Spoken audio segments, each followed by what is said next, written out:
তিনি এখানে দ্বীনের দাওয়াত দিতে এসেছিলেন, ইসলাম প্রচার করতে এসেছিলেন, কিন্তু তায়েফবাসী তার দাওয়াত তো নিলেনই না, তার দাওয়াত তো রক্ষা করলেনই না।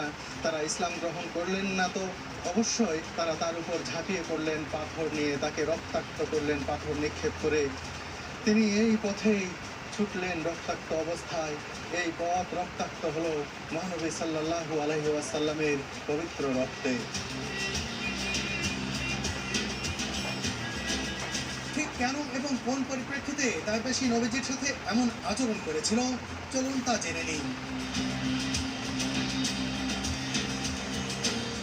হযরত খাদিজা রাদিয়াল্লাহু তাআলা আনহা ও আবু তালিবের মৃত্যুর পর মহানবী সাল্লাল্লাহু আলাইহি ওয়াসাল্লামের উপর মক্কার কুরাইশদের অত্যাচার বৃদ্ধি পায়।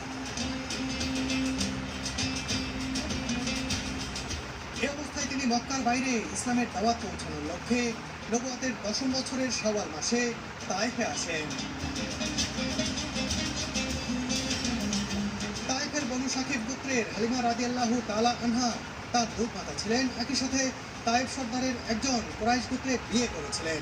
এ কারণে তায়েফবাসীর কাছে তিনি সদাচার প্রত্যাশা করেছিলেন।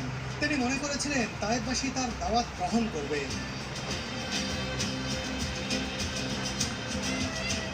তায়েফ সফরকালে নবীজির সঙ্গে ছিলেন তার আজাদ করা গোলাম ও পালক পুত্র যায়েদ বিন হারিস রাদিয়াল্লাহু তাআলা আনহু। টানা 10 দিন তিনি গোপনে প্রকাশ্যে একাকী ও সামগ্রিকভাবে দাওয়াত দেন।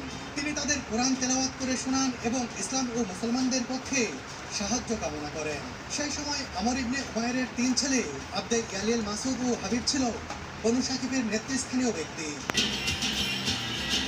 এ সময় হযরত যায়েদ রাদিয়াল্লাহু তাআলা আনহু মহানবী সাল্লাল্লাহু আলাইহি ওয়াসাল্লামের জন্য ঢাল হয়ে যান। যেদিক থেকে পাথর ছোড়া হচ্ছিল তিনি সেদিক থেকে তাকে আগলে রাখছিলেন, ফলে তার মাথার কয়েকটা জায়গায় কেটে যায়। কষ্টে রাসূলুল্লাহ সাল্লাল্লাহু আলাইহি ওয়াসাল্লাম মাটিতে বসে পড়লে পাষণ্ড মানুষগুলো হাত ধরে উঠিয়ে দিত এবং সামনে চলতে বলতো, আর তিনি সামনে পা বাড়ালেই তারা পাথর নিক্ষেপ করত।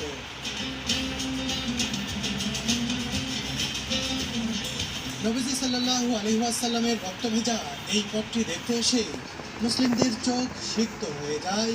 এই পথে হাঁটতে গিয়ে পা যেন নিশ্চল স্থবির হয়ে যায়, আর মনটা ভারী হয়ে যায় পাথরের মতো। জায়গাটি দেখছেন, এটি সেই সময়ে একটি আঙুরের বাগান ছিল, এখনো এটি আঙুরেরই বাগান। এর কিছু অংশে অন্যান্য সবজির চাষ এখন করা হচ্ছে। যাই হোক, তিনি ছুটে আসলেন এখানে। দেখছেন এখানে এই যে আঙুরের বাগান, এই আঙুরের বাগানের সেই সময় মালিক ছিলেন দুজন কাফের, যাদের একজনের নাম ছিল উতবা আর একজনের নাম ছিল সাইবা। তাদের একজন গোলাম বা ভৃত্য ছিল, তার